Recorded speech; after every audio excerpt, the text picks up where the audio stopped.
How do you stop spending money? That's a question that I've asked myself 100 times, and finally getting to the point of frugality and overspending is such a very common thing that we see, and it puts people in a very tough situation, buying a lot of things with high interest debt that they really don't need at all. Now, the top challenge is it is super easy to buy things. When you look online, you can literally have it the same day, next day, even order ahead. There are ways that you can do. Amazon, super popular, of course, with the same day or 2 day shipping.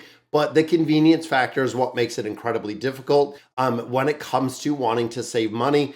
But to live the debt free journey, to be on a better financial path, we have to stop spending money. So, in today's video, we're going to be looking at some of the top ways to stop spending money and some of the ways that I have really utilized.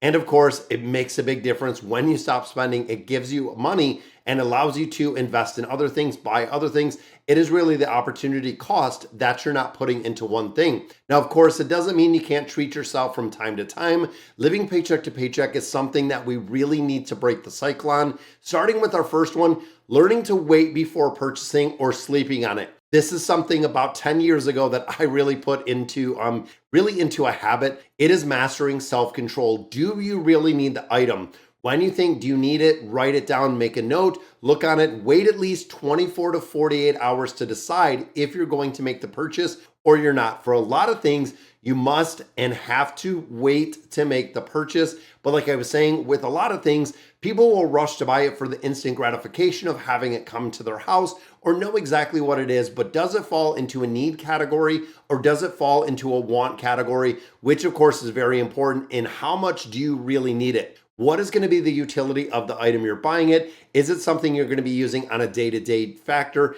Is it something that you could find cheaper, that you could find discounted, that you could find something a little bit of a better quality or look for additional discounts?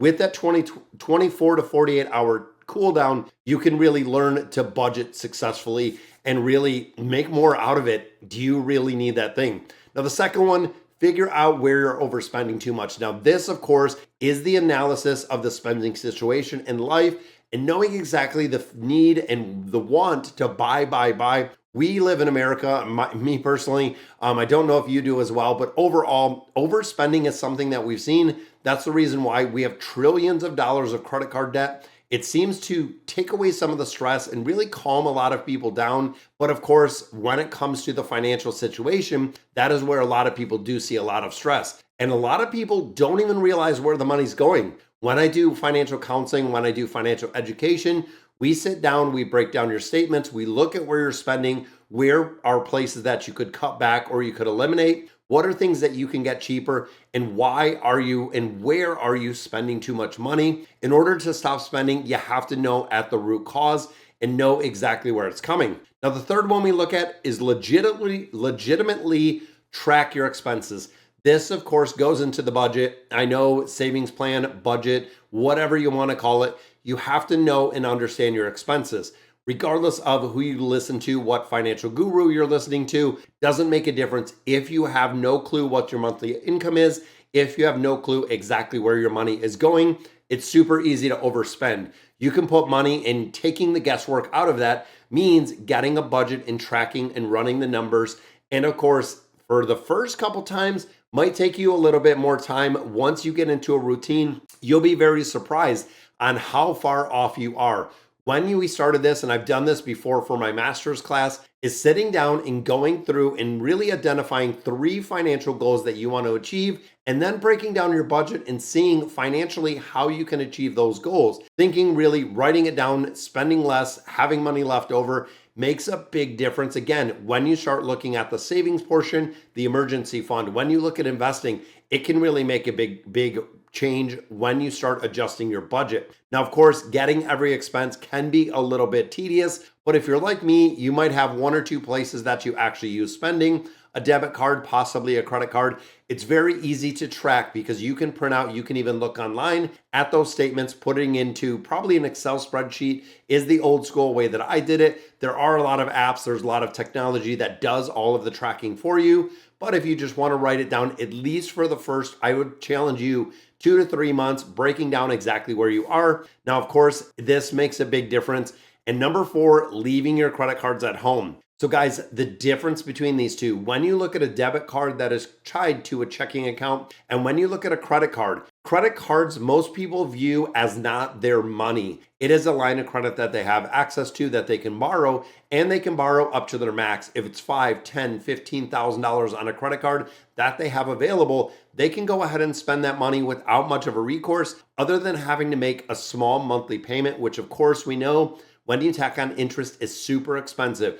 Now, if you leave the house, debit cards are viewed a lot differently because debit cards are tied to a checking account and you can only spend and have access to what you have in that account. Meaning, if you're leaving those credit cards at home, it really breaks the psychological factor of having real money, just like when we see the psychological factor of carrying cash versus using credit. It is the swiping of the plastic where people are starting to realize that it's not real money and they don't put a real value when it comes to the credit cards.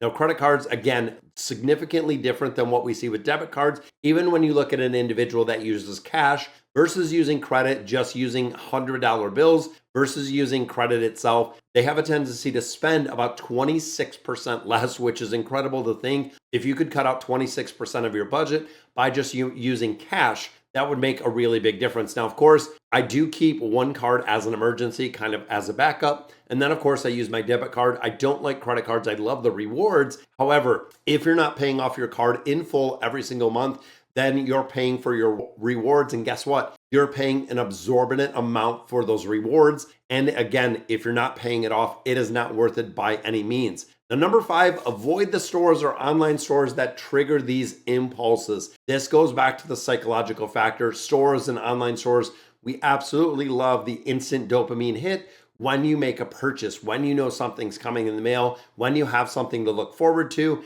This gets us in financial trouble. This gets us into those impulse purchases. This is the reason when you look at Target, when you look at Kohl's, when you look at Costco, whatever the store is, they offer an incredible amount of deals. And guess what? Hundreds of millions of dollars goes into marketing to you. That's right. It is specifically targeting you.